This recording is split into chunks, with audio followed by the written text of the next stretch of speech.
no Antigo Testamento e na Antiga Aliança, a gente vê a glória de Deus se movendo a partir de algo que no original era chamado de cabode. O cabode era o peso da glória de Deus. Então, quando a glória de Deus invadia um lugar, você percebia o peso da glória de Deus e era impossível ficar de pé. Isso acontecia no Santo dos Santos, isso aconteceu em algumas visitações sobrenaturais no tabernáculo, em vários momentos da história, quando a glória de Deus se revelava, o peso da glória de Deus fazia com que ninguém conseguisse ficar de pé naquele ambiente. Mas na nova aliança, a glória de Deus se manifesta também a partir de uma nova dinâmica, que é o doxa. O que é o doxa? Doxa significa opinião de Deus. Então a glória de Deus se revela não só a partir do peso que a presença dele tem, mas a partir também daquilo que ele pensa. Irmão, o que eu quero compartilhar com você nessa noite é que não existe nenhuma opinião que tenha mais peso e que possa te levar para um lugar mais glorioso do que a opinião que Deus tem a seu respeito. Ele fala em um momento da história: eu bem sei os pensamentos que tenho a respeito de vocês, diz o Senhor, pensamentos de paz e não de mal, para te dar o fim que você deseja. Mas sabe o que é interessante? Deus pode falar 10 vezes o que sonha para alguém, e ainda assim um comentário negativo faz com que esse alguém pare de sonhar o que Deus já sonha para ele. Às vezes a gente precisa ouvir de Deus várias vezes a mesma promessa, mas um comentário negativo faz com que a gente abra a mão de um chamado ou de um sonho. É interessante porque Noé ouviu uma vez e obedeceu por décadas. A gente vê Davi, ouviu uma vez e obedeceu por anos. A gente vê José, ouviu uma vez, viu uma vez e obedeceu por anos. Nos nossos dias o que a gente tem visto é Deus fala 10 vezes, mas uma opinião contrária faz com que a gente comece a duvidar do que Deus falou. Irmão, se eu fosse me mover por todas as opiniões que me cercaram no início da construção dessa igreja, o lago teria sido uma banheira, esse auditório nunca teria acontecido, o nosso parque seriam vagas na rua até hoje. Por quê? Porque se você viu o que Deus viu, é você quem tem a obrigação de tornar real o que Deus te mostrou. Já falei sobre isso, visionário. O que é um visionário? É alguém que foi ao futuro e voltou ao presente para contar o que viu. Então, assim como existe uma graça quando Deus te revela algo no futuro, existe uma responsabilidade se Deus te revelou. Você é um defensor de uma visão de Deus, ou pelo menos deveria ser. Eu lembro que o último batismo que a gente fez, e não é diminuindo ou comparando, mas só para você entender que tem coisas que no início parecem grandes e em algum momento vão se tornar pequenas. Alguém pegou essa chave hoje? Diga amém.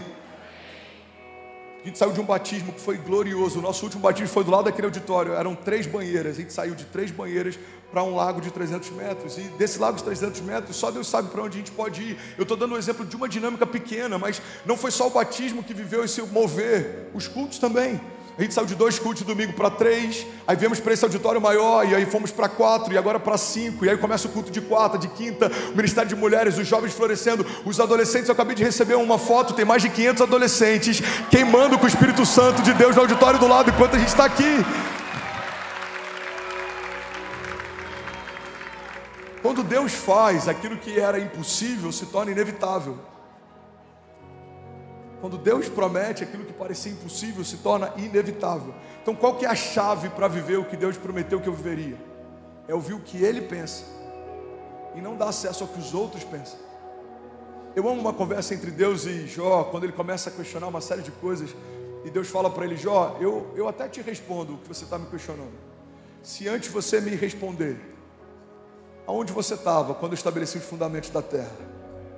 E nessa conversa entre Deus e Jó, algumas das perguntas que Deus faz para Jó, a ciência moderna não conseguiu responder até hoje.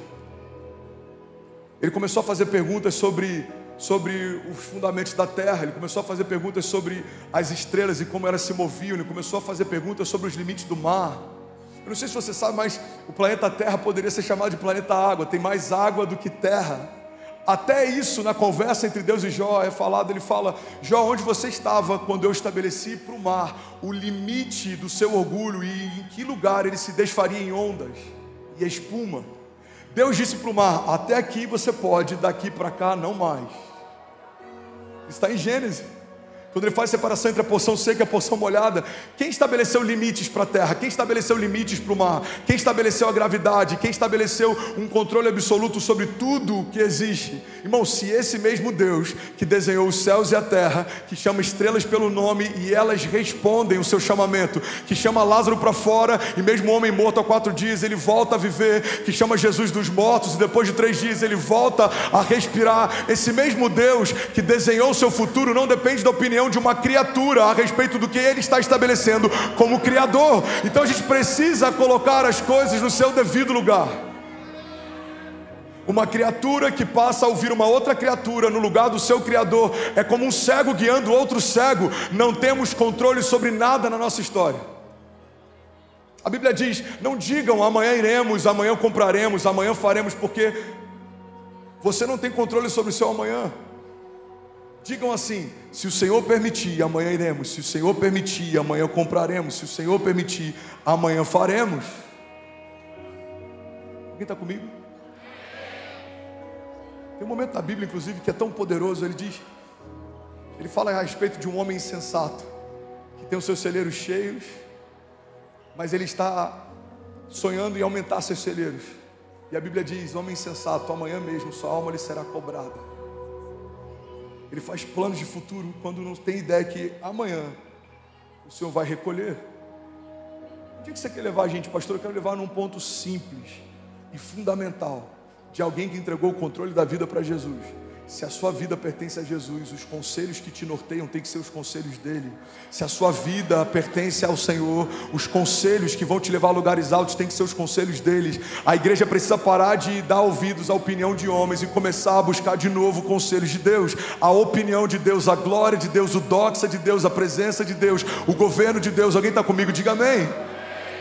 Que Deus quer ser para nós não é só Salvador, mas também Senhor. Eu ontem vi um Reels de uma cantora, uma adolescente, bem conhecida no meio gospel, criticando a igreja da parede preta, e ela fala assim, abre aspas: muitas igrejas estão pintando a parede preta e colocando show de luzes para parecer com o mundo, mas a gente não precisa parecer com o mundo para atrair essa geração, porque se o mundo quisesse estar nas boates, eles não viriam para a igreja, eles ficariam lá. E aí eu vi os comentários, um monte de gente falando: uau, meu Deus, muito bom que você falou, concordo com tudo que você disse. Eu falei: é interessante, pessoas que não constroem igrejas opinando sobre igrejas, pessoas que têm um testemunho questionável, querendo questionar sobre quem está edificando vidas e batizando, e curando e libertando. Mas sabe o que é interessante? A gente está num momento em que qualquer um pode falar o que quiser, e tem muita gente parando para ouvir quem não tem nada para falar. Então, abrindo esse parênteses aqui, quando a gente traz a igreja para dentro do mundo, quando pastores sem caráter ministram sobre Jesus, quando pastores não são homens de uma só mulher, quando a gente celebra o divórcio ao invés da renovação de aliança de casamento, quando a gente transforma o reino de Deus num comércio, quando que a gente traz o mundo para dentro da igreja? Quando a gente perde a pureza, o temor. Irmão, o mundo dentro da igreja nunca foi sobre a cor de uma parede, isso é futilidade.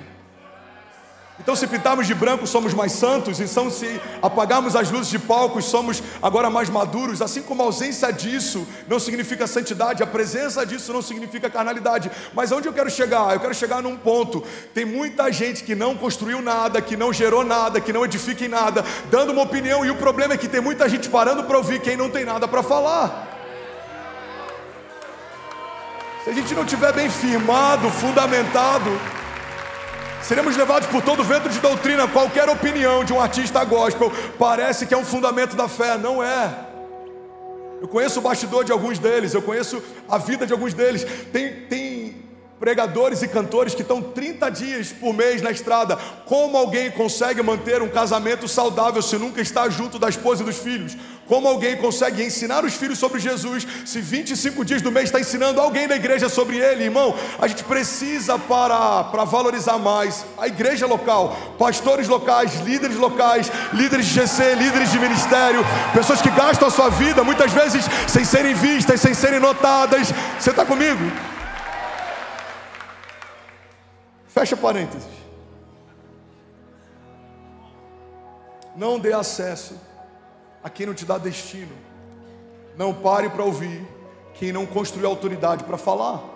E aí, tudo bem? Você acabou agora de assistir um vídeo. Se você ainda não está inscrito, já se inscreve também no nosso canal, ativa esse sininho aqui embaixo de notificação e toda vez que eu fizer uma live ou estiver transmitindo uma mensagem ao vivo, você vai ser um dos primeiros a saber.